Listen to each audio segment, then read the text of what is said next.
আরো কয়েক মিনিট শুনবেন। এক গরু ব্যাপারী প্রতিদিন গরু নিয়ে হাটে যাওয়ার আগে বউরে ডাকে বলে, এই বউ, তুই গরুর একটা দাম ক। বউ বলে, কত দাম কমু? গরু ব্যাপারী কয়, 1 লাখ টাকা। গরু ব্যাপারী কয়, ঠিক আছে, কইলাম 1 লাখ টাকা। এবার বাজারে যাওয়ার পরে যেই গরু কিনতে আসে সবাই রে কয়, আজকে সকালেই একজন 1 লাখ টাকা দাম করে গেছে, আমি দেই নাই। আপনি আর 5,000 টাকা বাড়াই দিন, দিয়ে দিন। 10,000 টাকা বাড়াই দিন, দিয়ে দিন। এরকম কৌশল আছে না নাই?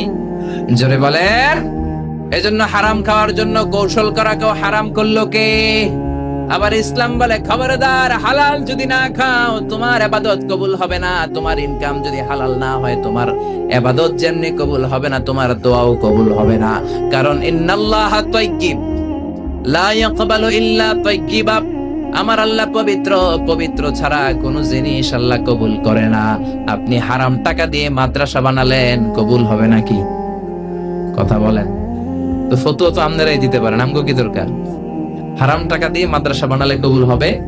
হারাম টাকা দিয়ে এতিমখানা বানালে, হারাম টাকা দিয়ে প্রতি বছর হজ করে নামের আগে আল হজ লাগালে কবুল হবে নাকি? বুঝতে পারেন হবে?